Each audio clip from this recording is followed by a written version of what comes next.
Yo, this Bone Crusher, and you're watching the Art is King podcast. Hats!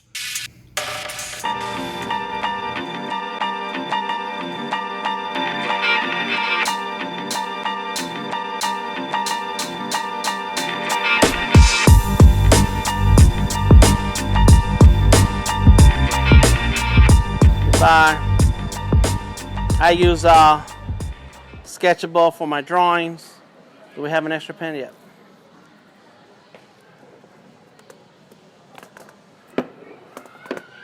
So Sketchable is a really cool program, one of my sponsors. And it makes it real easy to draw. When you're a digital artist, you need a tool that is going to help you just get your drawing out. I like Photoshop for drawing too because that's what professionals use. I use a lot of Illustrator for drawing too also. But that's for like more finished work when I'm ready to send off to the printer. Like this. This is some of my work right here. It's gonna show up. There it is. That's my artwork. Yeah, I did not do the animation. Somebody did the animation. I did the art. Let's see. But I just finished a series. Come on.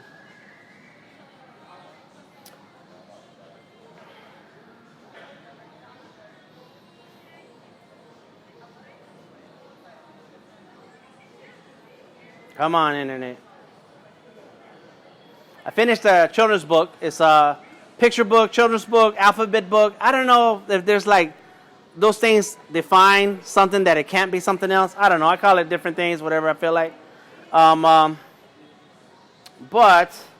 a lot of my sketching happens in the Sketchable. And so when I think of the idea, I draw it out and sketch it out.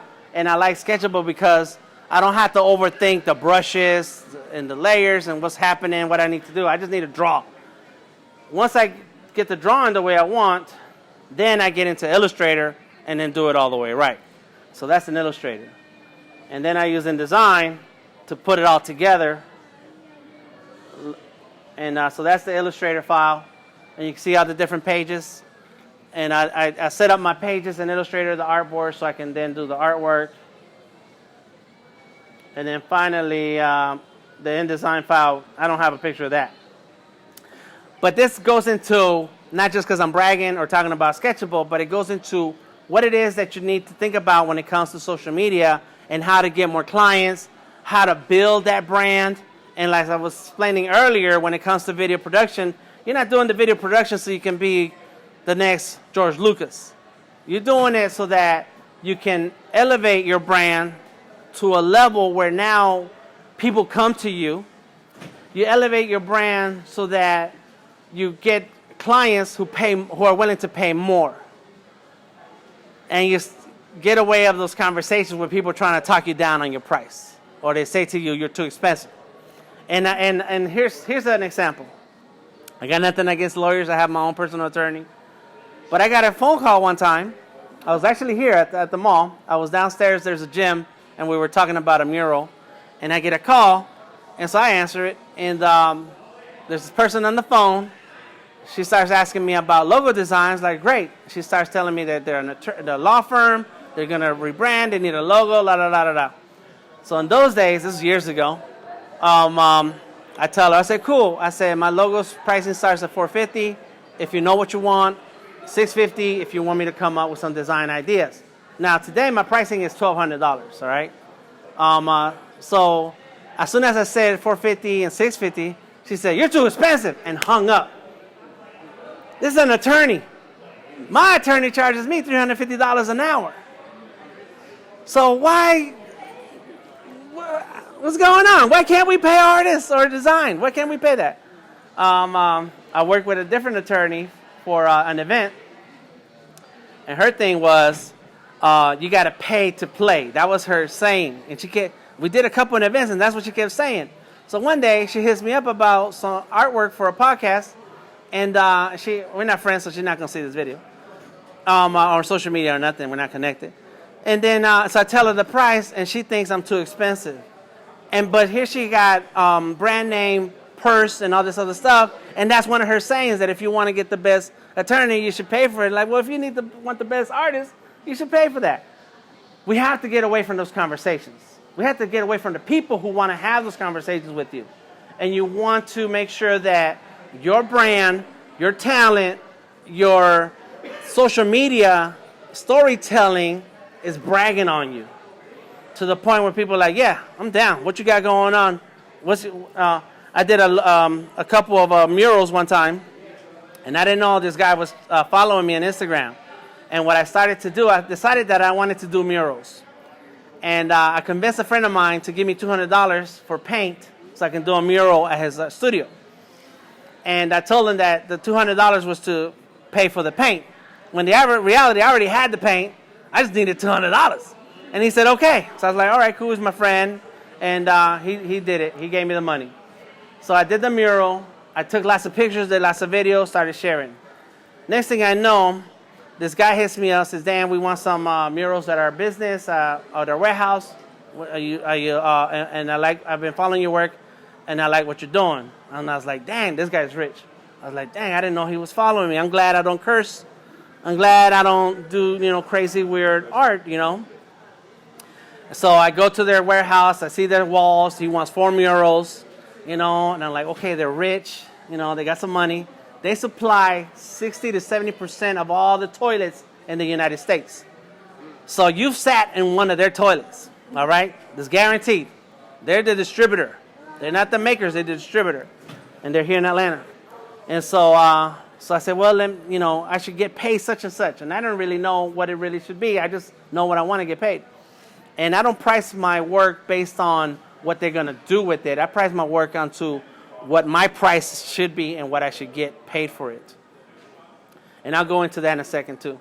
So I go see him. I tell him I'm going to send him a quote. He said, okay. Days later, I send him the quote. We get on the phone. He says, Dan, I'm going to get you that deposit. I was like, dang, I didn't have to hassle. I love it. I'm down for that. The quote was around $4,000, $3,500, something like that, for 4 murals. Well, I start the murals, and then they make a change, and I have to restart 2 of those murals again. So, of course, I had to charge them for that. At the end of the day, 2 weeks later, I finished 4 murals, and I got paid $7,000. That's the kind of clients that I want, okay? But it all starts with sharing my process, my work. Because when people say, Dan, can you do me a drawing? I'm like, yeah, I can do a drawing. They're like, it's $1,200. They're like, what are you talking about? Dan, you draw all the time. I see your work all the time. Yes, but this stuff takes time. There's a process for it. And so I show people my process. I show people how I go from an idea and a sketch to a finished design that is right now. It's at Farmburger. This poster, you walk over to Farmburger down the street on Piedmont, you'll see it on the glass door as you walk in the door. There's a process for it. And if you don't show people your process and don't talk about it, then they think that you somehow, nothing this hand, nothing that hand, boom, there's the artwork. Or there's the whatever it is that you do. No, it doesn't work like that. So you have to show your process so that then people can start understanding what it really takes. So then they know, what, that is worth $1,200, or that is worth $1,000 or $500, whatever it is worth. Another part of this process is that the more you explain your process and the more you get to share about it, the smarter you sound, the more equipped you look for handling whatever project somebody wants. Because people don't know what you do behind the scenes. They don't know what it takes. Even though you're showing some of this process, they don't know. So they think that you just grab the camera and you show up. Like, well, why do I need to pay you when I have a phone that takes pictures too? Yes, but they don't take the kind of pictures that I take. And you don't have the lighting. You don't have the makeup artist. You don't have any of these things. And so when you start sharing your process and talking about how you do what you do, then the person who's ready to pay you, and I'm really more interested in creative directors, I'm more interested in art directors, I'm more interested in corporations, clients. You guys are nice, and maybe you got lots of money in your pockets, and that's cool, maybe we can talk, but I'm more interested in higher level clients who have the budgets. And so what they are interested in is if I give you this deposit, am I going to see you next week with the work that you say you're going to have? And because I'm not charging cheap. Now, I can lose $25. Like, cool, let's do a logo, $25.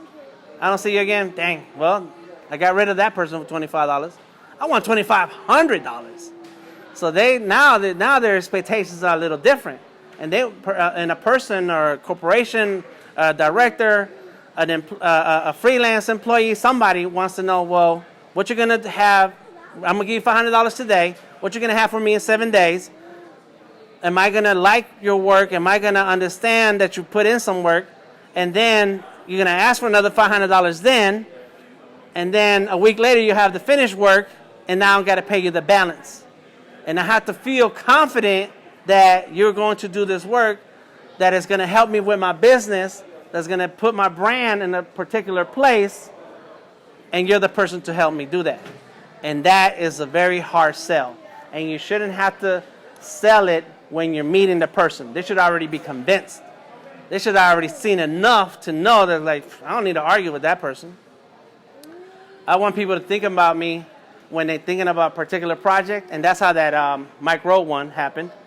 The people already know me. They know my work. They know I'm always producing work that's finished and ready. And then and so when they call me, they're like, Dan, what's your price? And can you do it? Is it in your schedule to do it? Like, yeah, I need a deposit. All right, cool. Come and pick up the check. That's what I want. I don't want people to be like, well, let me see your work. What's your portfolio look like? Well, how'd you find me? Because I didn't go to your house.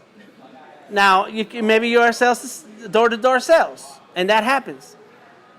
At that point, that's when you have to have some goodies, and I need to pass out some stickers. There are some stickers on the table. But a lot of times when I know that I'm going after somebody, I bring in some stuff to leave behind, some artwork that I know is going to be hidden, and be like, hey, look me up. Check out my work, because I want to build a collaboration with you. I want to work on a bigger project, so let's talk about it. And then that's when you may have to do some pitching. But most of the time, I do enough right now so that then people come looking for me. This farm burger deal came through because I known this person who's in charge of marketing now. I've known her for like 7 years. And I met her at a hackathon, which is like an event where a bunch of developers sit around creating apps and websites that they throw away at the end of that week. Kind of like the way artists sit around and sketching and they never finish a sketch or, whatever.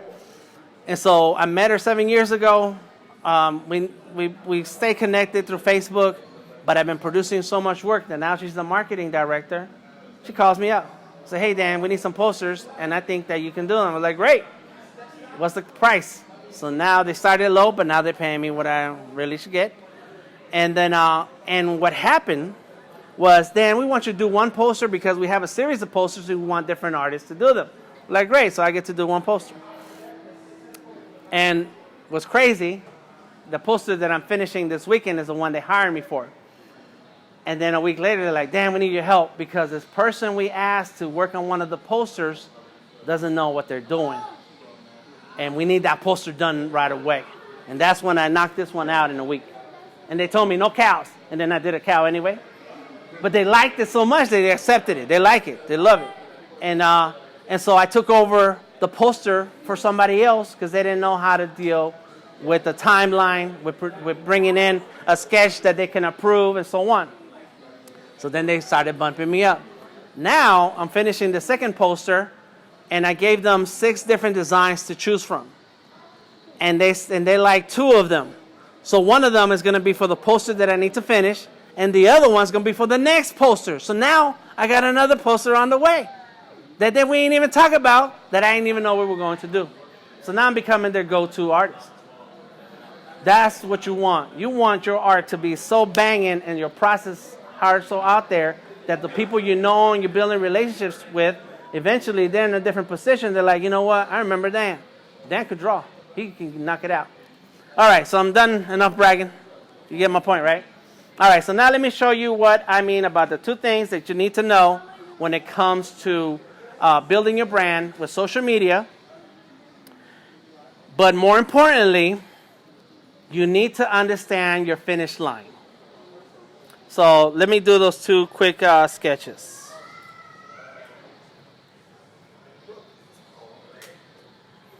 there's two things that I want to talk about. Number one is your path. And you need to know,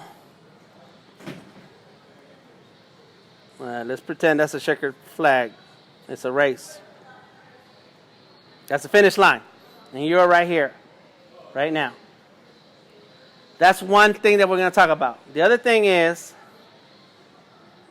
social media and how you use it. And social media is going to be somewhere in here. So this stands for the blog. Your blog or your portfolio. And it can be a blog on your website. What time is it? All right. It could be a website. It could be Behance.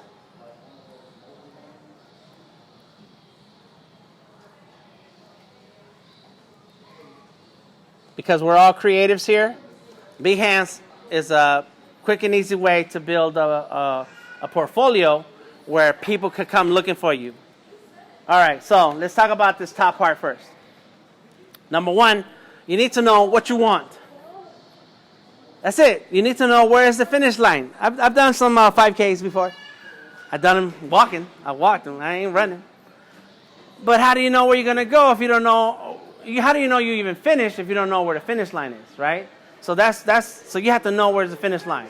You need then pay attention to the route. And there's never a straight line. So even though I have my path looking like that, that's not how the creative path in the career goes. It's always up and down, this turn, that turn, and so on. So we have to know, what do you want? So one example for myself is, I mentioned this earlier, I want a licensing deal. I want Microsoft to license my artwork and put it in all these things out here. I want my artwork, and when I mean my artwork, this stuff, Aztec art, all right? So I have a very unique style, and Mexican, my parents are from Mexico, I'm from LA, so culture, right? My culture. And I want little highlights and details all over the store. I want skins on these surfaces, and then wallpapers that you'll automatically get when you buy a surface and you take it home. That's it. Marketing. It's not a product that they're going to have to sell and push. Is there a market for it or not?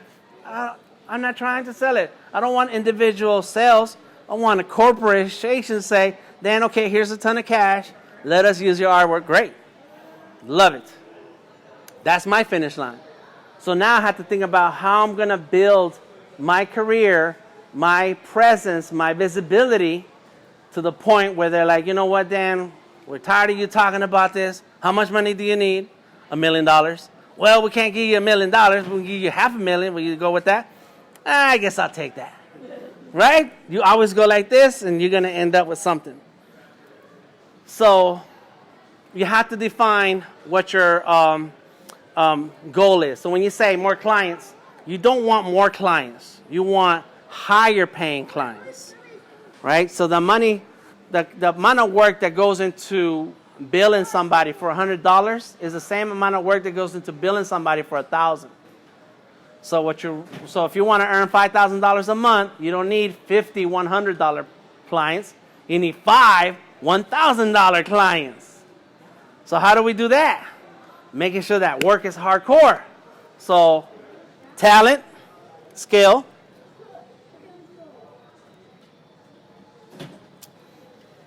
that reflects greatly in your portfolio. And that means classes, workshops, demos, meetups. You're hanging out with other artists. Now, I did not go to college. I don't have any degrees, no certifications, 0. And I'm proud of it. I don't care. Years ago, when General Assembly came to town, this technical school, we've been there, I was already teaching at Binders. Binders, and they started the new store at Ponce City Market. And upstairs, General Assembly showed up and they started teaching classes. So the class manager for Binders, you should talk to them about doing Photoshop and Illustrator there.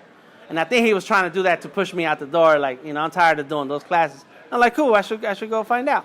So I went to talk to General Assembly. I got to meet him. I hung out at a couple of meetups. And I finally said, hey, what about some Photoshop and Illustrator classes? And the lady who was in charge at that time, she's like, Dan, well, let's do it. Let's do some free demos and see how it goes. I said, great. So I did a couple of meetups, free demos, and I said, well, what about now? This is like 2 months later. It's like, what do you think? So we got lots of people coming through. And I did not know they started talking to an actual Adobe person who's paid by Adobe, and she's hardcore. This lady, her name is Claudia. I forgot her last name. Like she gets paid by Adobe to do classes and workshops. And so the manager, she tells me, well, we want to work with you, but you don't have any certifications. And this lady does, and she's going to lead the classes. I'm like, dang. All right, well, can I still do the free demos and stuff? She's like, yeah, you can do the free ones, but when we charge, she's going to have to do them. And so I thought about my certification stuff, and I don't have any. I've just been using Photoshop and Illustrator since 2001. I know the software. I don't forget what they're called, what the tools are called, but I know what they do. So I was like, well, okay, well, let me know. In the meantime, we'll schedule some more meetups. Well, one day they call me, and they say, Dan, Claudia's not going to be able to make it. Can you teach her class? Like, yes. They didn't even have a syllabus or objectives or nothing. I show up, I know my stuff, and I start teaching. I've been teaching for 5 years now at the same place. I don't know where Claudia is. I've never seen her. Maybe I should do a social media search so I can see what's up with her, make sure she's all right. Yeah, but I've been there 5 years. I teach every month. Photoshop 1 week, Illustrator another week. And cashing checks this whole time. And so I say that is because that I did not go to school, but I did learn and took my time studying. There's no such thing as a self-taught person. Nobody self-teaches. You did not write the book and then read the book and learn what was in the book, right? That's self-taught. You didn't create the video series and then sit down and watch the video series and then learn the thing. No, somebody created the curriculum. Somebody did the video. Somebody wrote the book. And then you studied that, and now you know the thing that you know how to do. You didn't teach yourself. You just found a ways to learn without having to go into the classroom and pay a school tuition. But you still spent time or money learning and doing stuff. We good? Okay. No problem. See you next time. Yes. So my way was reading a lot of books, and back before Google and YouTube, we had big old books like this. There's magazines with tutorials. Now the tutorials are online. So I spent a lot of time learning. But I also spent a lot of time with other artists, with other designers. And he mentioned Fabian. Spent time with Fabian at a drawing session. Him and W, and they grew up together. So whenever you see one, you're gonna see the other one eventually. And W is one of my art mentors and our business mentors also. So I'm always asking questions. I'm like, hey, so one year I did an art show and he was there, and then I asked to meet with him a month later. I said to give me feedback on the show. And one of the lessons he taught me was do not do a show without sponsors. Because when you don't have sponsors, you're trying to hustle those tickets. And you're stressed out the day of because you got stuff to pay for. And if you don't have that people coming through the door paying the $10, $5 tickets, you don't have money. So sponsors will help pay for all of that stuff. So the day of, you're like, yeah, you can get in free. Come on, all those people can get in free because stuff is paid for. And so that day I was like, okay, sponsors. That's when sponsors became very important in my life. I'm like, I'm not doing nothing without a sponsor. So, and so that's been my way of learning and understanding things. And so when it comes to here, I am hanging around artists who are more talented than me, who've been in the game longer than me, and I'm studying what they do, studying how they do stuff. I started doing video production a year ago, like in the studio. Before that, it was just Facebook Live, whatever it looks like, it looks like. And so then I started studying lighting and camera angles and different things is going to, not only am I using better equipment, but I need to make that what that equipment sees and hears higher quality. So then I end up with higher quality stuff. I have to up my skills. I have to up my game. And if I want a company like Microsoft say, dang, Dan, your stuff is ready for our store, then I got to have the type of quality that they're paying for right now. So now I'm studying all the other artists and illustrators that they pay for. And it's like, what is that artist doing? How is that artist's social media set up? What does that artist's website look like? Where are those artists doing presentations? How do they write their blog? What does their Behance look like? Whenever Chris Doe in the future they do a review or they talk about somebody and they pushing that artist out there, I'm like, what is it that that artist is doing that making Chris Doe say, you should hire this guy? And Chris Doe is rich. And, you know, relative to where I am, one of the things he said in one of his videos was that one day he decided that he didn't want to just get paid $1,000. He wanted to get paid $10,000 a day. And I was like, what? I was just going from 100 to 200. Now my goal is $1,000 a day. If you want me for a gig, a job, it's $1,200 for that day. I want to earn $6,000 a week. I want to earn $24,000 a month. Whatever that adds up to in a year, that's what I want. Of course, it's not going to be a continuous thing, not week after week, but it's going to be enough that now I can only take on 2 or 3 projects and I'm good. A month, I'm good. 2 or 3 clients every so often, I got it. I'm done. I don't have to sell. Now it's just brag, brag, brag, but I am going to continue to brag. So that's where social media comes in. And that is tagging the @s and understanding the hashtags.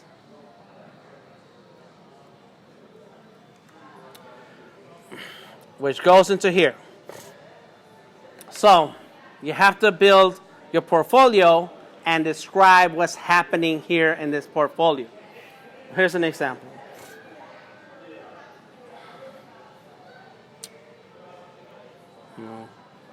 Come on. Behance.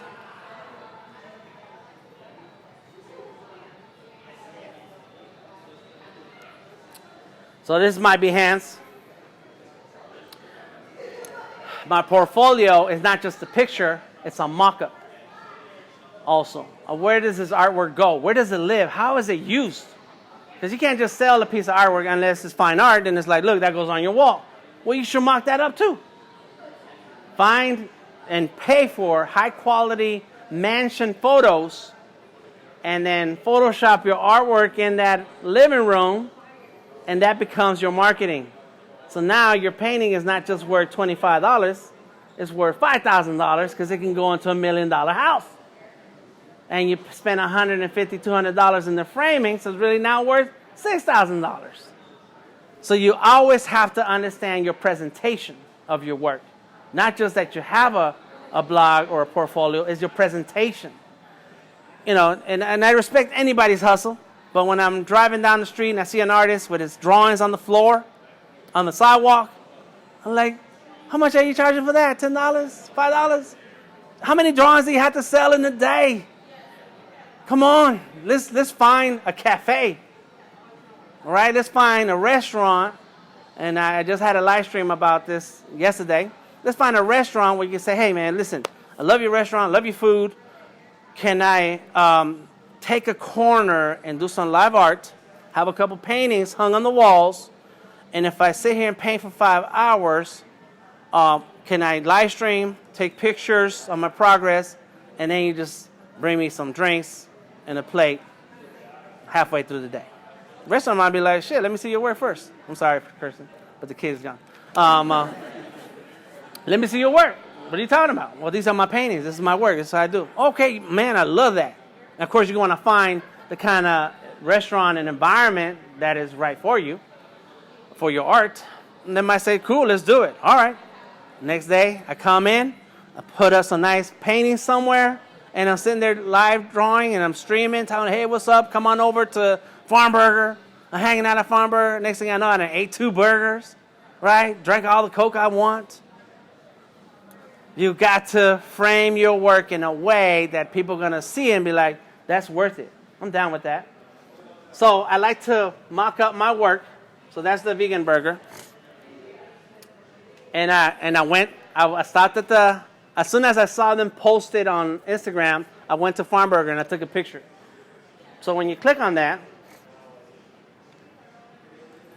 not only am I just showing pictures, I'm explaining my process. What happened? when did the client come to me, what did they say, what was my ideas, how did I execute it, and now they're happy and they have it in their store.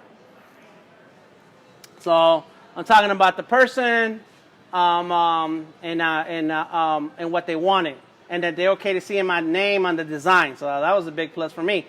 One of the problems is that they needed 2 different sizes that are not in proportion to each other. So then dimensions are a little bit different. So there's the final. I'm already going to show the final just so that you can see it. If you want to read about it, read about it. And then I go into, well, that's the final, but then this is my process. And that's sketchable right here. I drew the sketch. I showed it to the marketing director. She said, no cows. I said, but the cow's kind of cool. And she said, well, if you make it look really great, then I'll talk to the owner about it and see what he says. But he already told me no cows. So I drew these other ideas. And she said, let's see them a little cleaner and more defined. I said, okay. So then I did them again.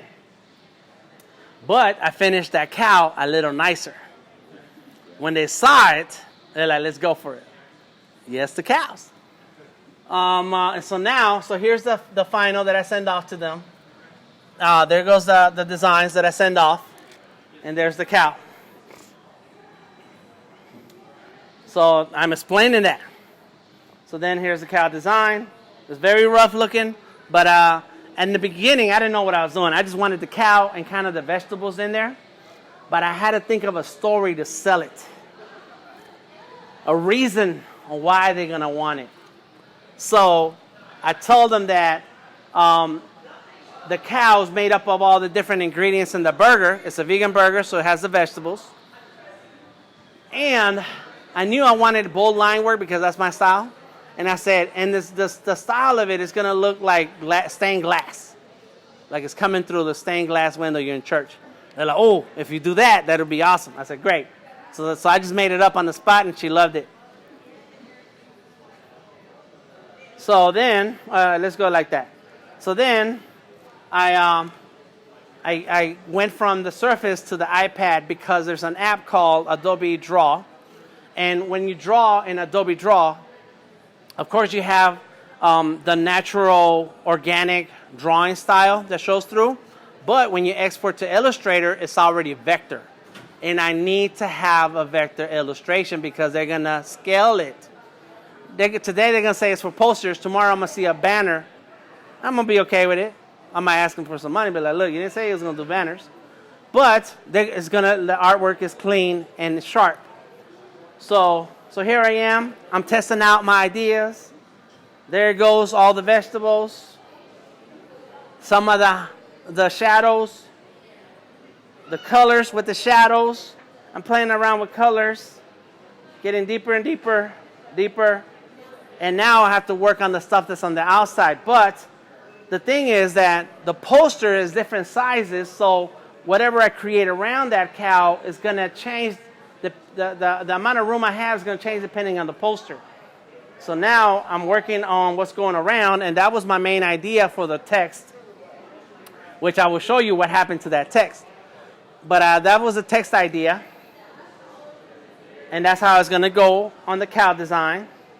But I made the cow a little wider than the poster design because the second poster needs to be wider, so I'm going to have to spread that further out, and I may have to draw it twice. Not the cow, but the elements that go around the cow. I'm explaining to you my process. I can talk about it. So there it is, making different versions of the cow. Still on iPad, and now I'm in Illustrator. So now I'm in Illustrator, and I have the 2 posters. There's one poster design layout, another poster layout, and there's a difference in the amount of room there is in between the face of the cow and the end of the poster. So I'm gonna have to play with that. So I tackle this because it's easy. I tackle that a little bit, and my name's going to go right here. There goes the cow. They're going to start with the letters. I'm saving. I screenshot every step. All the things that I'm doing, I screenshot it. There's all the vector anchor points. There it is in just black and white, so you can see all the vector lines. These are all vector lines. And I didn't have to sit there and click, click, click to make them because I use the iPad to draw it out. I can use the Surface to draw it out too, but the iPad, because of that, the way that app works, it communicates with a Creative Cloud. I kind of just wanted to do that. And I wanted to feature both devices because I'm still got Apple in the back of my mind.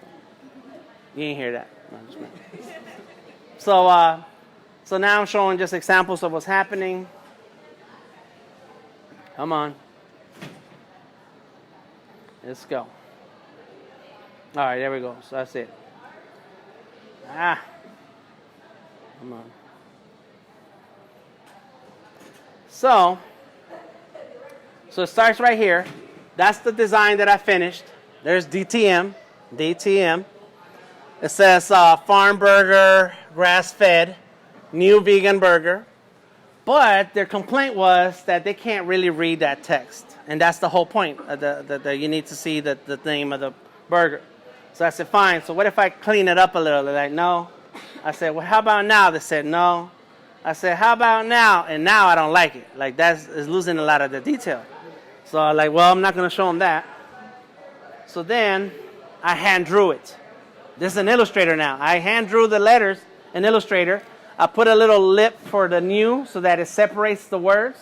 And then the vegan burger is in front of the cow so that it kind of overlaps. Done. So then that was that. That's it. That's the final poster. We're done here. 2 posters, different sizes. But what I did was I made sure I tagged Adobe when I did this process here. And so as soon as Farm Burger posted on Instagram that the new posters are up, I posted my process so that it can play with that marketing. And when Adobe saw it, they added me to one of their galleries for Adobe Draw. So if you have that application, and now the iPad is working so I can't show it to you, when you open Adobe Draw and you look in the community illustrations, I'm one of the featured artists.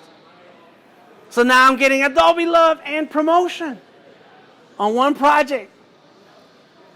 And I'm at the Microsoft store talking about it. That's why you show your process, you explain what's happening, you talk about how you solve the problem. It's not a real problem. It's like they want a poster, so you're standing right here, the poster's over there, you're in the middle. How am I going to make this happen? And you think about that with any project and any idea. You have a client who wants something that's over there. They don't know how to do it, and it's not their job. They have a business to run. Your job is to stand in that between spot and say, I do that all the time. Since I run over there and come back all day, let me run and get you something. I'm going to charge you, but I'll do it. So when it comes to what you're going to do here, this is your blog now, or Behance, because it's easy and free. You're going to talk about, hey, I do animation. I went to school. I got my degrees. Oh. It's power. And this is the project that I'm working on for a client or personal. I want to see what Batman looks like fighting Pokemon. That's it. One time, Kevin, what's his name? Kevin, the guy who produced Clerks and those other movies, I forget. Kevin Smith. He said for his birthday, he wanted to hire somebody to do an animation of Batman fighting Darth Vader. I don't remember if that ever happened. I didn't pay attention for a while. But he's a rich guy. He can afford that. He just wants to know who's going to do it. So you start talking about the project. Kevin Smith has $10,000. That's the budget. Hello, come on in. You can sit down anywhere you want. On this side if you want. Kevin Smith has a budget. Yes. Let me give you you rolling? Time to go? We get called about some more stuff. There you go. Artist King _ ATL. That's Instagram, Twitter, and everything else. And you can find those links on the website. artistking.org is on there. Yes, sir. So So you're going to talk about, okay, so we have a client. He wants to see Darth Vader and Batman fight against each other. Are we cool? How's it look? We all right? Okay, thank you. You're good, Imani. So there's a couple of problems that I need to solve. Number one, it's by myself. I'm tackling it by myself. I'm going to be the character designer, the rigger, the animator, all those things. I have a machine that can help me. I got my tools ready, Toon Boom, whatever. I got my storyboards. I'm going to work on my storyboards, get the client to approve that. And I got to think about the art style because it can't be too complicated because it's only going to be a minute long, and that's already going to take 3 months of my life. That's it. Those are some problems. And I'm only going to charge this guy $10,000. We did an animation, and I've worked in animation. I never went to school for it. We did an animation for a client, $35,000 for a minute and a half. And I did the character designs. That's my job, do character designs. And that was just a minute and a half. Imagine what it takes. I don't know what it really takes. And that was a team of us, a lot, right? He says a lot. It was a team of us. And then I have my price. Like, I don't care what this project is about. I have a price. This is what I'm getting paid for. This is what I charge to do what I do, and you want me, so you're going to have to pay me. So at the end of the budget, I don't know what other people got paid. I know what I got paid. And so now you got that list of problems that you're going to have to solve, and you're the person for it. And now you have to show why are you this person for it. So then the process is going to be like, here's the script. And how did I think of the script? What did I do? I read some more comics. I looked at Star Wars 5 times. And for the whole weekend, so I can get more familiar with Darth Vader. You start describing this. Do some screenshots of your favorite Darth Vader shots. Screenshots of your favorite Batman artists who put out Batman. And then your favorite cartoon art style that you're going to use for the animation. Next step, storyboards. Storyboard out the script. Next step, the character designs and the software that you're going to use. And your animatrix, how do you call it? Animatrix? No. Animatic. And now you have an animatic reel. This gets my key points. And then you're going to have the pencil version or the inking version of the animation. And then you're going to have your step in progress. And then you're going to take pictures of yourself at your desk, drooling because you're tired, and trying to work on this thing. You know what I mean? Man, imagine that project and how much detail you can go into it. And then at the end of the day, a video presentation where you're at a SIFA festival or some kind of festival or just here, like, hey, you come and talk to the manager. Hey, I have an animation. It's a minute and a half. Can I do a 2-hour presentation on it? Because I really want to share it with the world and my friends want to come and hang out. I mean, you could show it at your house, but, you got a big screen, so why don't you just talk about bringing it here? And they might say, okay, sure, why not? You guys didn't tell me this was up. So then now you have a whole description about what it took for you to do this project. You talked about every step of the project, so now we can see that you're able to handle different parts of the pipeline. And you can take that to your next client, to your next job interview, and be like, which job are you here for? Well, which ones you got? Of course you should know which one you want, but at the same time, it's like, well, have you worked on stuff? What have you done? Here it is. And you have all of these different projects that you worked on, and maybe some of them are not all by yourself. Some of them are where you did some of the work and somebody else did some of the work, and that's okay. But now you got proof. So when you're in negotiations and they're like, what is your name again? Jarkey? Jarkey.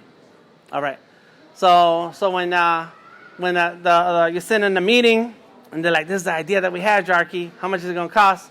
And you're like, well, if you want it in 6 months, it's $100,000. If you want it in 3 months, it's $150,000. I'm like, why? There's less time. Yeah, because now I have to work twice as hard and hire 5 other people.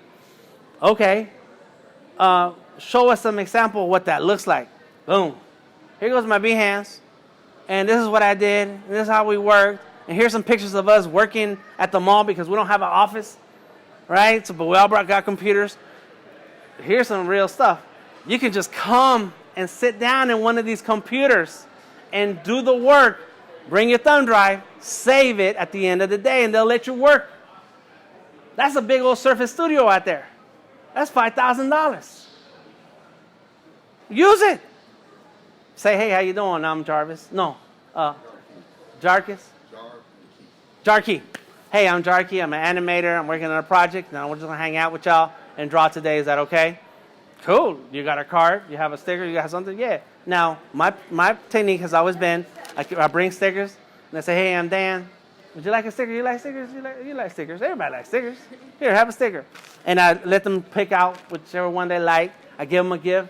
I've done meetings where I buy tea, I buy the mugs, I put them in a little gift bag, and then I go to my meeting. They're like, here, this is for you. Now let's talk about what I want, right? What do I want? What do you want, Dan? I want to sit here for 5 hours, work on something. Can I take some pictures, put them on social media, tell my friends that I'm hanging out? I'm like, yeah, why not? At the end of the day, I don't use a high-powered machine that I don't have at home that I can draw on the screen. Of course, I do have a Surface and all that.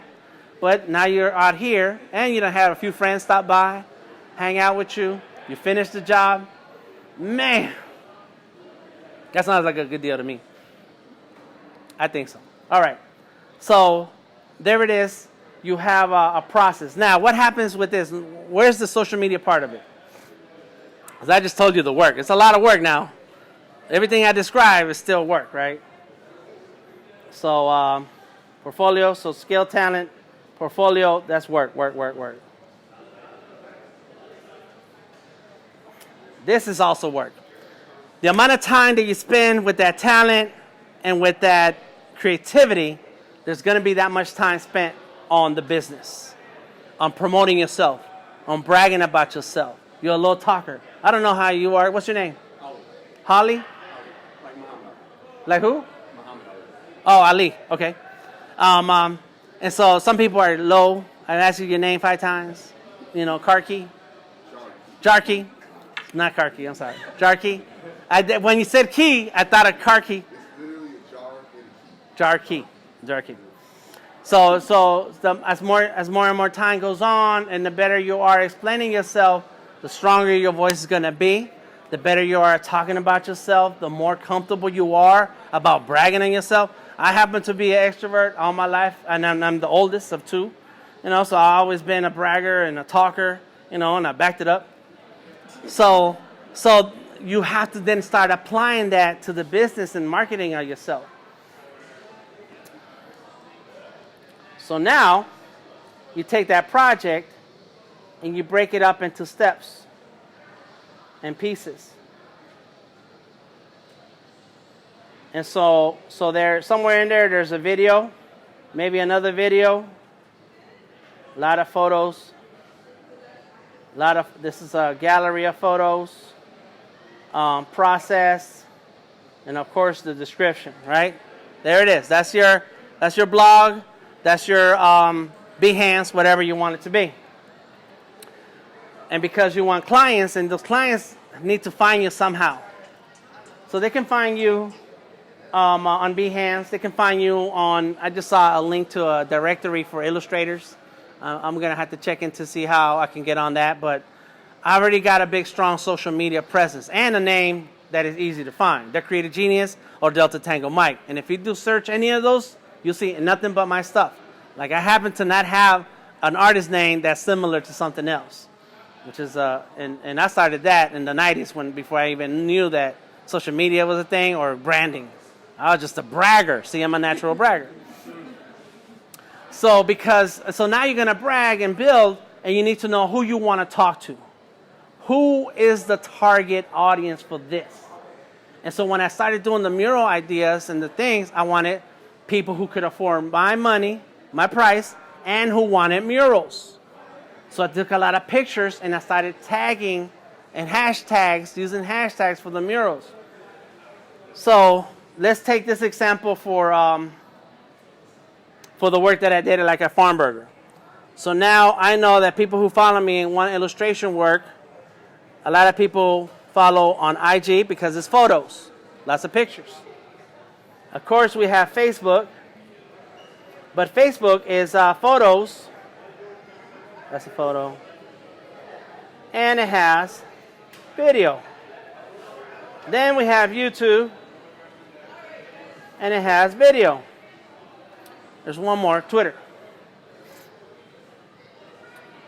Twitter is really about text, but you can embed and add links to anything that you do. So it's really a link out. You can do photos and links. You can't do links in Instagram. That's one thing. All right, there it is. Bam. So in that process of me working on this farm burger design, I share my process, or this children's book, the ABC alphabet. I started sharing my process. So I grab a chunk of it, and I say, this part is going here, and here, and here. That's photos. Just like that. Now I got stuff to share and talk about. I don't wait till the project is done before I start sharing. I just start sharing. When I'm done with the project, then I make the blog post. But if you suffer from anxiety, like I sometimes do, when you start sharing stuff and it's not done, you start feeling like people are waiting for me to finish this thing and I ain't touch it in 2 months. You know, and so then you get a little bit stuck. So one technique is to do the whole project and then share little by little. And take people through that journey even though you're done. So that way the pressure's off of you. Me, I'm crazy. I like to share while it's happening. Then I record myself or record my screen, and then I grab that video and it goes on Facebook and it goes on YouTube. But on Facebook, I also go live and I talk about the progress and the project. You see, now I'm using social media. You got to look at social media as if anybody here remembers, you guys are young, the phone book, Yellow Pages. Like before you even knew where to go to do this thing, you looked it up. And the Yellow Pages did a hard job of selling you the ad because I had a tattoo shop that was paying for Yellow Pages, and we had an ad that was in color and it was a dollar bill size. It was expensive. It was expensive. I probably still owe them money. And what happens is that and if you want people to know who you are and what you're doing, they're only going to look it up when they need it, right? So you can push all day. They're going to be like, hey, that's nice, until they need it. Then they need it and be like, who is that guy? I forgot who that guy was, but I'm going to look it up. So we had the Yellow Pages. We had a cable channel where you could put advertisements. There's a channel, I forget now what it was, where you could see everything that was happening in each channel. And so they had a little video area. TV Guide stuff, yeah. And there's a name for that, I forget. But Comcast was the company. And so you could put advertisements there. We started doing that. We used to produce our own segments with cameras this size and hardly any editing. Like we had to plan it to go from one scene to the next, and it was all of 2 minutes. And we put it on People TV, so cable access. And then if you have money, you can put it in the newspaper. Those are the old medias, right? A lot of radio. Radio is easy because people. I used to get on the radio station and talk and stuff at RFG and at Georgia State. I forget what it's called at Georgia State. WRAS, I think that's what it's called. All right, so what happens is now Facebook, Twitter, Instagram, and all that is the Yellow Pages. Right? On Facebook, it's the people who follow you are the ones who are going to see. But if you're in groups, animation groups, creative director groups, fine art groups, photography groups, wedding planners groups, now you get other people who are not your friends and family to see your stuff.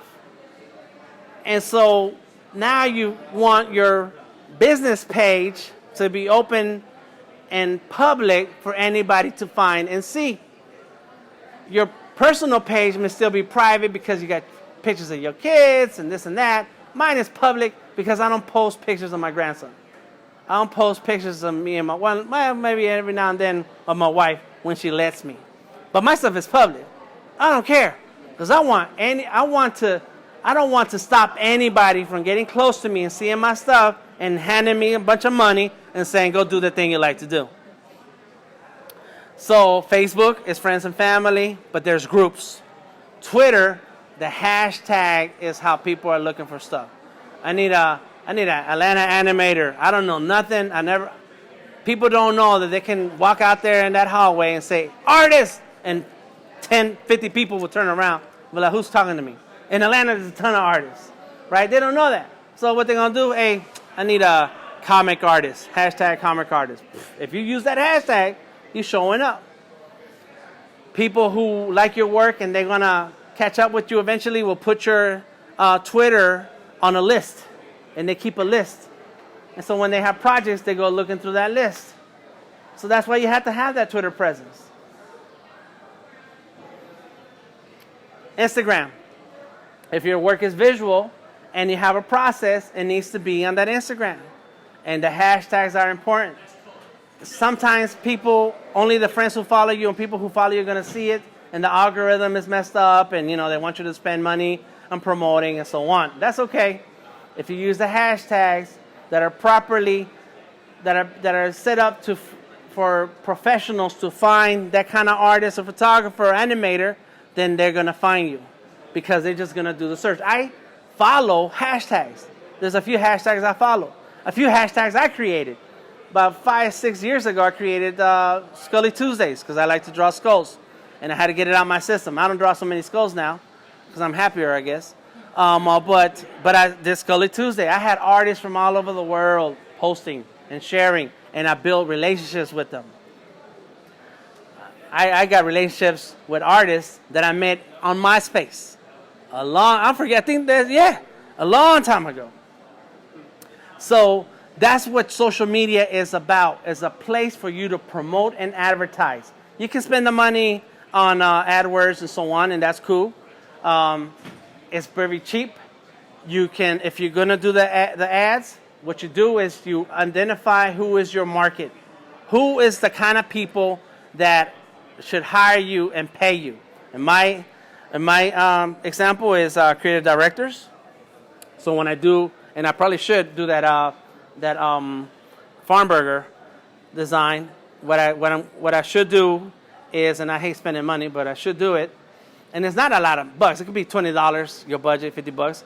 But what I would do with the Facebook ads is say, target only United States people, target only creative directors, art directors and above, target only business owners of businesses that are $500,000 and above, and target restaurants. I like eating, so good thing. I like that relationship. Target owners of art stores, target technology owners, right? So now I'm just really narrowing where my ads are going to go. I don't want to add it. I don't want to talk to everybody at the mall. Hey, you want some art? Hey, do you like art? Do you want to buy some illustrations? That's a lot of conversations to have. I don't want that, and then they're not in my budget. They're like, well, how much, Dan? $1,000? Man, you crazy. I'm about to go buy a purse or something, right? Some shoes. No, I want to target the kind of people who are in the market that I want to earn from. So then that's when you start targeting ads. In the meantime, you need to use these platforms in a way that help sell and brag about you. And that's how you start elevating your visibility. And the more you can explain about your process, oh, it's gone. The more progress you can show, oh, there you go.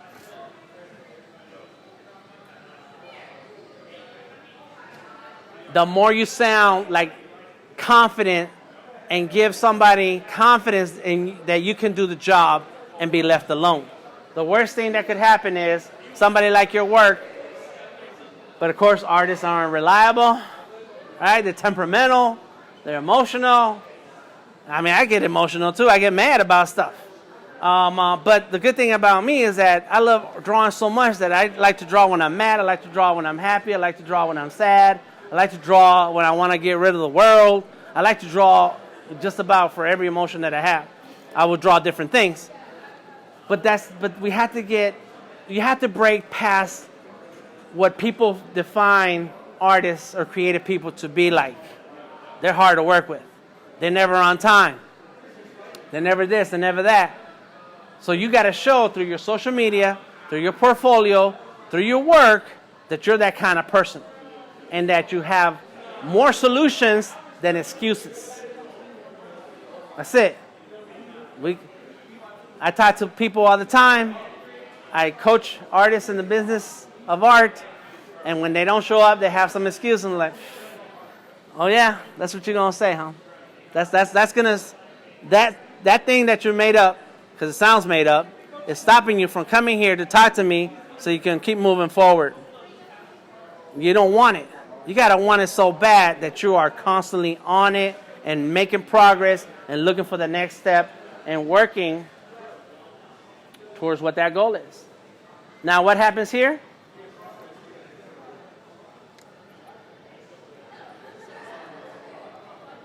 And then let's pretend it's not the order. It's just 1, 2, 3. And then what happens right here?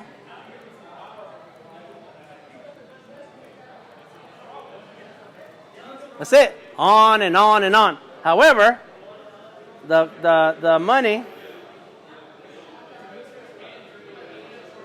and now you hit your goal. And if you ever do the look up on Google restaurants and so on, when a restaurant has 3 or 4 money signs, you know you're about to spend some money. Like, yeah, let's look for the ones that have the $1 sign. You know? Right? Like, yeah, let's see what we can find there. But when you're balling, you're like, yeah, I just want the highest rated. I don't care the price, but it has to have the food that I want. So that's it. This is what happens. The more you do it, the more that process is in there, the higher clients are going to come up. But there's going to be situations where you're just going to have to take the gig because you need that money. And that's where teamwork comes into play. That's when support from your family comes into play. That's where moving in with your parents comes into play. My daughter just moved out a month ago, 2 months ago. She was with us for 8, 9 months. That's what she needed to do. Boom, she had a child. We had a grandson in the house for a while. Next week I go get my mom from LA and she's gonna live with us. That's what you do. You're gonna have to be nice to your family, somebody, get in a relationship with somebody, just not saying, no. Married for love, not money. But you're going to have to make some kind of sacrifice, maybe scale back. There was a time when I quit my tattoo business. I shut it down. We closed the doors. And I just went into hibernation and said, I lost the love for art that I had when I first started. And I went back to just pencil drawing because that's what I started with. Everybody starts with a pencil or a crayon. So I went back to pencil drawing. I named my company Denominator Graphics, meaning the most common denominator was art to me and drawing. And that's what I focused on. And but I still had tattoo clients and web design clients, so I still did some work, but now I can say no to some things. And so in order for me to be able to say no to low-paying people who don't value my work, or those conversations that I don't want to have when they want me to prove myself, I had to scale back my lifestyle. No internet, no hanging out, no movies in the theater. If I go to the theater, I'm bringing my own snacks in my pockets, right? Little things like that, you're going to have to find ways to cut back. I was paying for Apple Music when it came out because I thought it was cool, but I got 200 gigs worth of music in my computer. So why am I paying $10 a month? And if anything new comes out, I go to YouTube and I can listen to it. And of course, we know how to download some of that stuff already. So it was like, you need to cut on some things. And so that you can tell some clients, no, I can't do it for that price. But for this price, I can do it. Now, if that's the budget that you have, then the gig has to be this much. I'm going to give you a quick outline of something else. It's called the triple. Dang, I just had it too. Constraint. Triple constraint. You ever heard of good, cheap, or fast? Right? That's the triple constraint. So one is cost. The other one is scope. And the other one is time. This is your triple constraint. You have to measure things in a way where is what you're asking for, the scope. Do I have enough time to do that? And are you going to pay me the money that I need? If any of those things changes, then it changes the other two. Oh, so your price is not, and this happens all the time. People are like, oh yeah, I have this idea. It's going to be great business. If you just take my pictures and we have like 10 photo shoots, we'll make $1 million. All right. So then that means my work has a value to you of $1 million. You should pay me $100,000 for that. I'm just going to charge you $100,000 and you're about to go make $1 million. Oh no, that's too much. That's crazy. Well, what's your budget? $20. Well, for $20, I'll shake your hand and say goodbye. Right? You just change. You can't do all this work and then that they want and then they want to pay this much. Well, can you do $5,000? Yeah, I can do $5,000. Okay, then that means that idea that you have that you want me to do, now we're going to bring it down to the $5,000 level. And that's how that works. So since you don't have $100,000, you have $5,000, then I'm going to do $5,000 of work, and it's only going to take $5,000 worth of my time. That's a triple constraint. And that's how you measure whether or not something's an opportunity. Now, I'll do stuff for free all day, depending on who they are. Yeah. Oh, yeah, what? You already have to be in that business, not one who says, hey, if we do this thing, we'll get there. Like, nah, you're going to have to be somewhere. Bone Crusher, right? You saw that Bone Crusher? Who got Bone Crusher on their stuff? He was in my studio, my art studio, hanging out. But what happened that day? He walked out with 2 of my paintings. That's all right, because I got him forever. He's talking about Art is King podcast. I'll do that. That's not free. It's free that there's no monetary exchange, but I gave him something, he gave me something, and now we're both happy with what we got. That's when free is okay. It's really trade. Some of these devices, that iPad, that iPhone, I got 7 iPhones and 3 Android phones. All of them through trade, because I do tattoos. I've been doing tattoos for 20 years. I go on Craigslist, and like, oh, that's a nice iPad. Hey, are you interested in a trade? I'll do your 3-hour tattoo for that iPad. Half the people be like, man, go to hell. Other half is like, well, if you did a tattoo and got the money, you can pay me for it. Every now and then, somebody like, oh, I'm down with that. And then they show up. I see the device. Does it work? Is it resetting correctly? Oh, good. All right, let's go do this tattoo. And they're gone. They're happy. And then they call me months later. Hey, I'm the one who traded that iPad. I'm ready for my next tattoo. And that's what you want, repeat customers.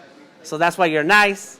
That's why you have a good presentation, a good experience, and they'll remember you forever. Like, our artists suck. But that one guy, he was cool. Any questions so far?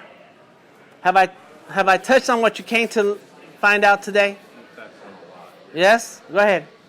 No, he was just commenting that he's happy. Paid work from Facebook. Like, is there any One media that you're finding, like, this is my customer base, Yes. So there's a couple of theories. Yeah, we're good. Thank you. There's a couple of theories. One is you should never obstruct the entry. So that means you should be on just about as many things as possible. However, what you put in one is not the same thing that you put in the other.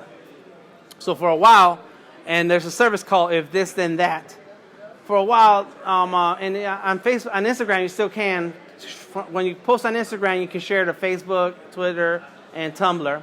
And then there's a service called If This Then That, that if you post on one media, then the service, which is free, I think they steal your data, they'll post in other places.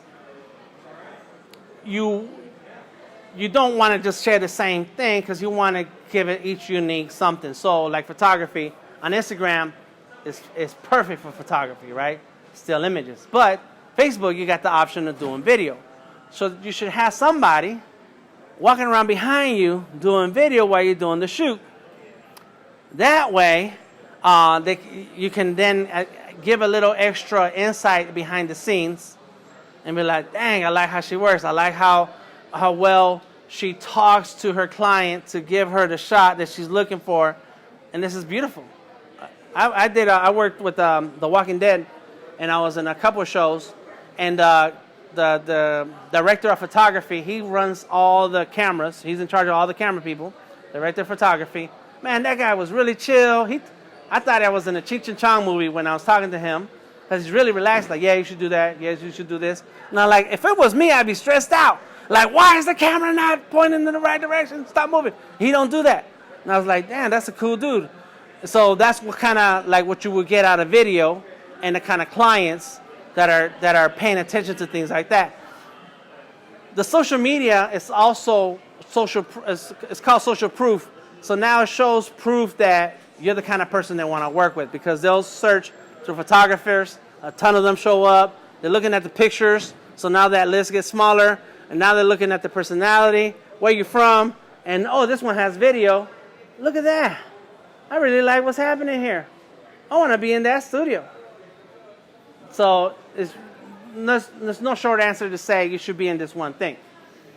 But you should have enough different content that you can throw here and there. And it's always going to take an extra person to help you.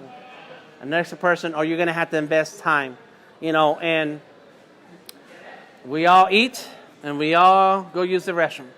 That is a perfect time to sit down and post a couple pictures you've been holding on. That's it.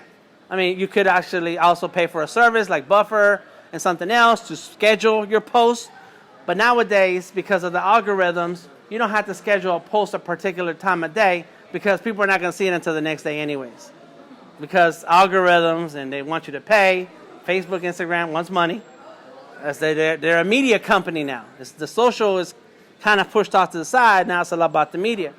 And so don't worry about what time do people get to work and start looking at stuff. Just post it. Just post it and see what happens.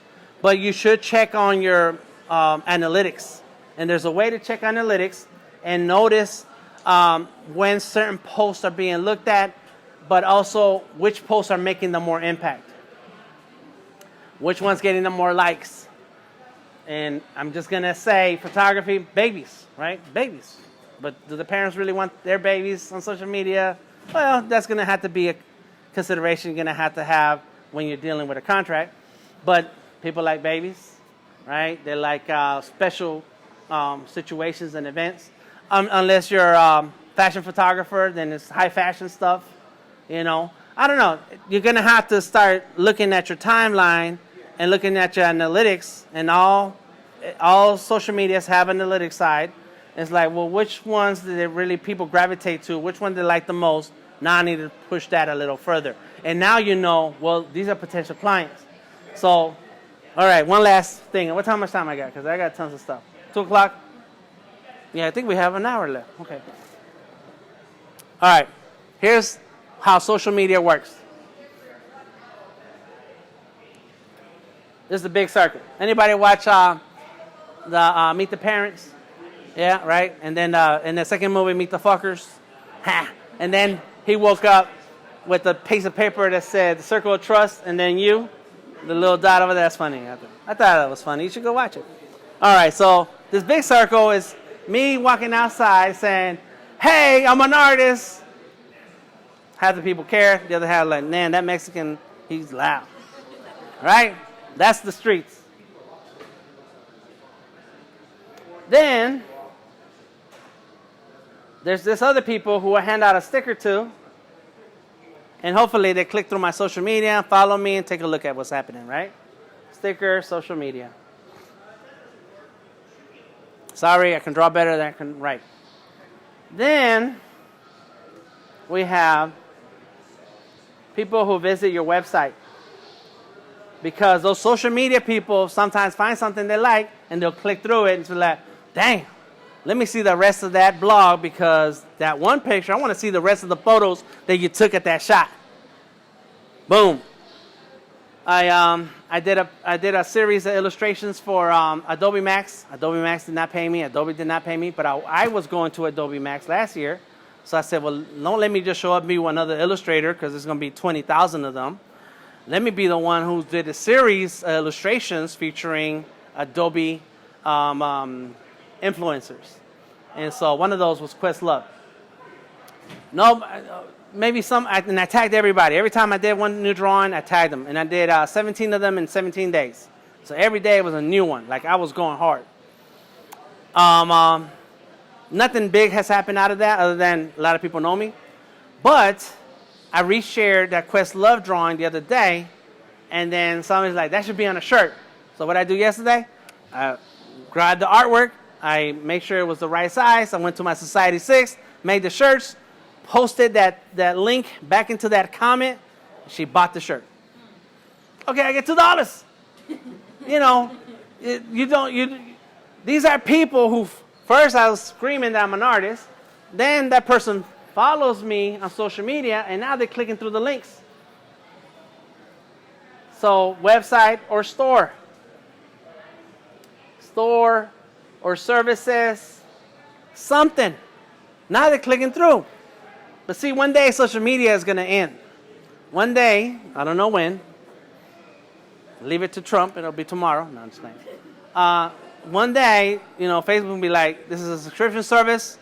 You want to be in more than 20 groups, you're going to have to pay $20. I don't know, something weird, right?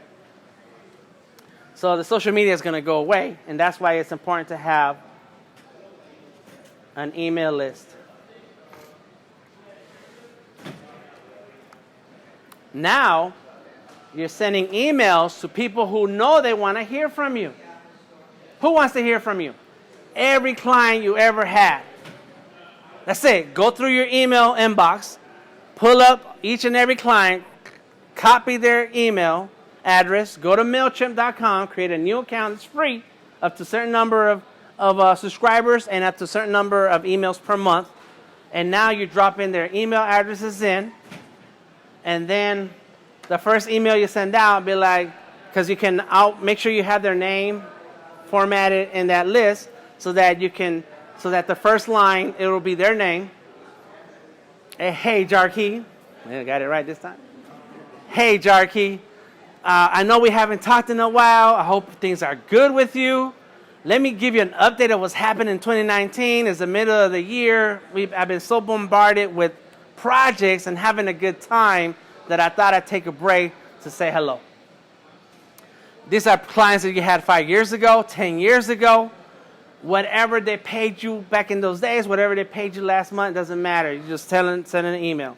So here's the latest photo shoot I did. We were at Piedmont Park. It was raining, and I got some awesome rainbow water in the dress and the hair photography. The makeup did not run because I had an awesome makeup artist, me, or whatever, you know, and it was cool. So click through the link, see the rest of the photos, let me know what you think, and I hope your projects are doing well. Your photographer friend, Courtney Bush. Bam. Now they're like, dang, I forgot all about Courtney.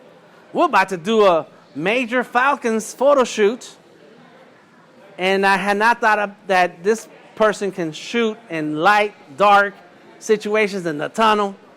Can we get her a pass and find out if she's available? Yes, you are. That's right. Yeah. Looking at doing do it. Oh, you're doing a shoot? Mm-hmm. There you go. Okay. All right, you're going to do an actual shoot with the Falcons or?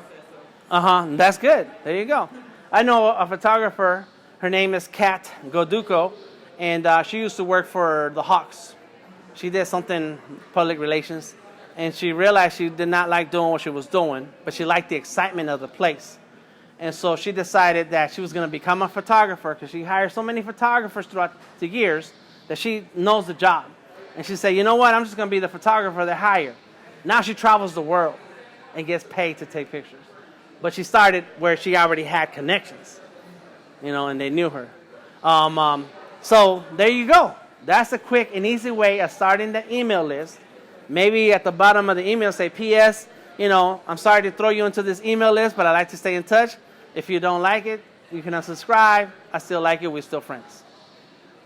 Bam, and you start off with 20, and then every time you hand out a sticker, you say something, you're asking them, can I get your card? Can I add you to my email list? Well, what's in the email list, Dan? Well, I don't want to keep getting a bunch of weird stuff. No, I just talk about my process and my work. So that way you don't miss the next update. You don't miss the next reel I put together. You don't miss out on the next time I'm going to do a free animation class. All right, I'll do them down with that. Do you teach kids? Parents. All right, they got the money, and they want their children to be exposed to it. Do you teach kids? Yeah, I teach kids. How old? As early as 5 years old, because they need to know how to hold a pencil and a marker or something. All right, what do I do with a 5-year-old? Nothing, we play. We gonna play. You know, but if you're 15, I got homework for you, right? Yes. So now the email list is going to be important for you to stay in touch for the day Facebook goes down, Instagram, and it happens all the time. LinkedIn was down a few days ago. Something is going to happen. Something's not going to work. Boom. Now you got your email list. And that is the circle of how you bring people closer and closer and closer and closer to you. So now they're like, I like this guy, and I'm going to pay him. What is it, Jermaine? What you want? And like, this is a guy who's very talented, and if I have a gig and I can't do the gig, he's one of the people I will call because I know he can draw. And we've done gigs together. We've had tables of paper, and we sitting there drawing for hours, knocking things out. So that's where you want to make sure that you bring in the people who are going to start supporting you and bring them in closer and closer. And the higher the number of your email list, the higher the chances of sales that you're going to have. And there's another thing we call customer acquisition. All the marketing that you do to get that $100 client, it might have cost you $200 on your time, on your email responses, on your advertisements, on your ads and social media. And you don't spend $200 just to get this one person to pay you $100. So that person cost you $100. So what you want is to turn that one customer into a higher paying customer, a returning customer. Because now you don't have to sell them. Now they keep coming back. Like, Dan's going to do right every time. Do I have any other questions? I will go on all day. I'm sorry. I want to make sure I touch on the things that you came to learn today. I got it. Yes, sir. Do you still do traditional, like, fine arts where you're getting, painting, drawing, and then also, like, get prints made? Yes. Or is it more so digital with you? Well, digital can also be printed into physical. Yeah. So first things first, the first part of your question. It's not in here. Well, that's me painting right there. That's a. Where is it? I don't have it in here, but it's on my website. All right, so we'll look at this for a second.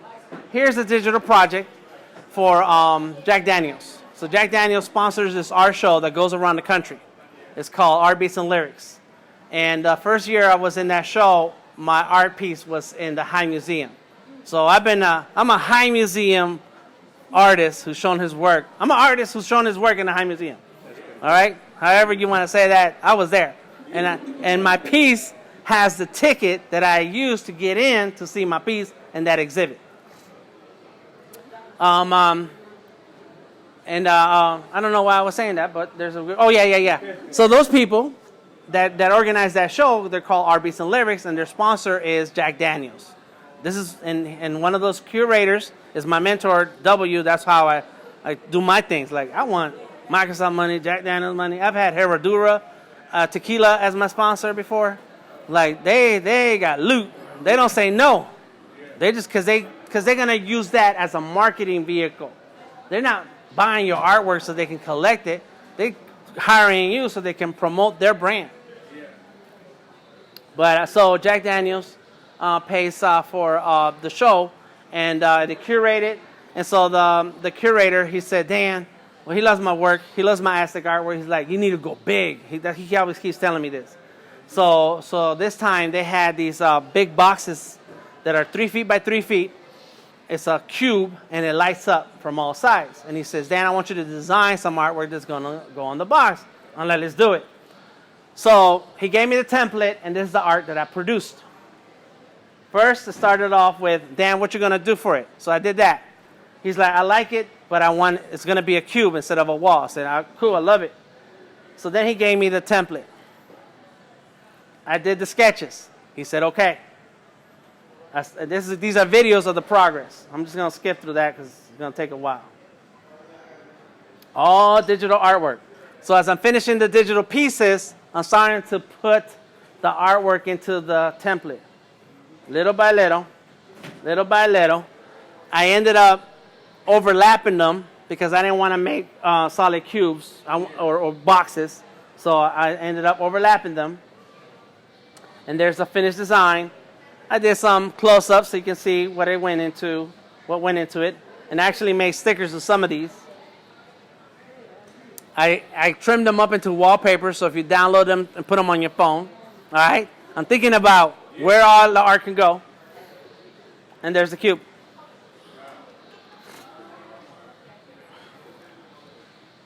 These are my pictures that I took, so it looks a little bad. So it was digital. It was digital. It was digital art that we printed out, and now it's on fabric. So the light from the inside shines through, and you want to walk up to it, you can see the image. Oh my God. It's cool, huh? So digital art can go anywhere.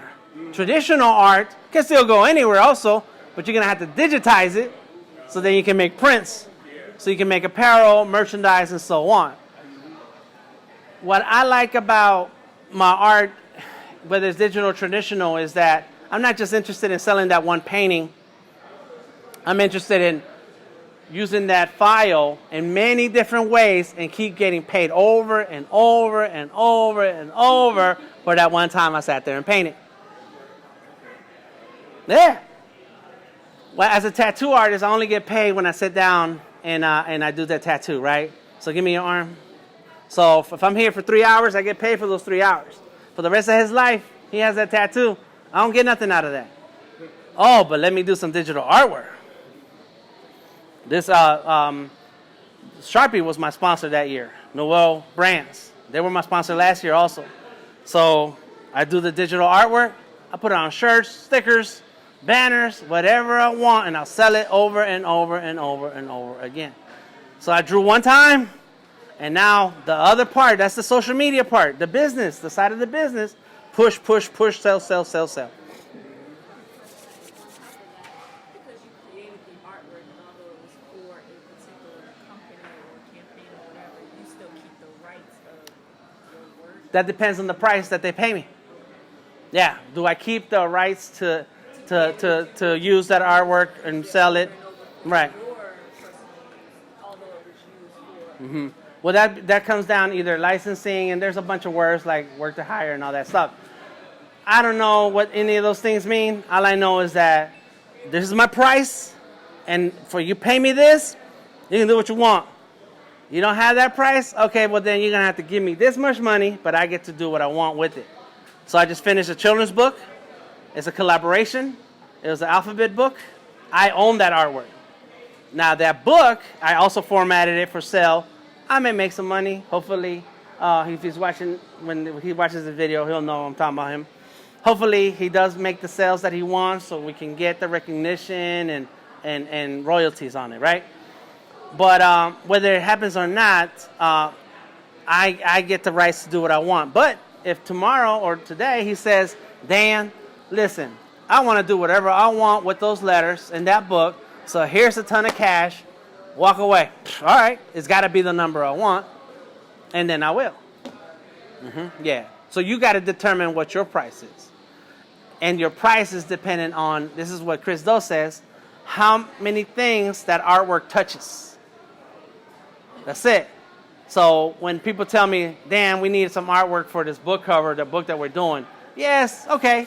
They're looking at me as like, well, Dan, it's only going on the book, so charge me only what I can afford based on the budget for this book, depending on the money that we may make with this book, if any money comes in.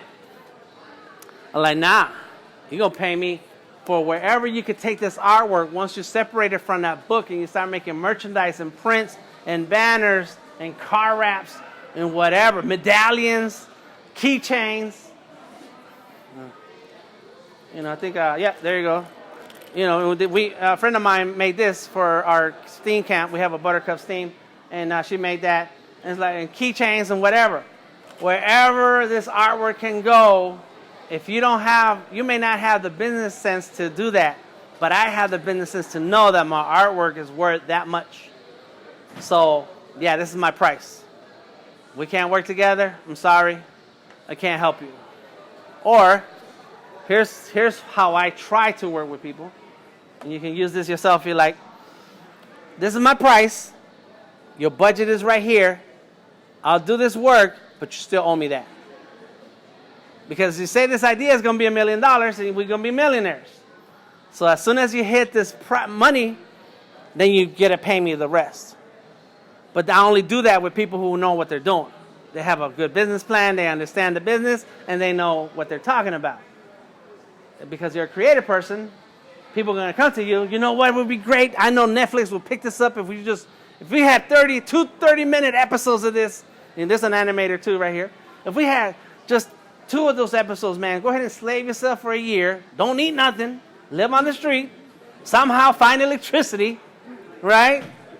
And energy to work on this animation. And I'll bet you, like, why don't you go get the deal, and then we'll talk about how much you're going to pay me.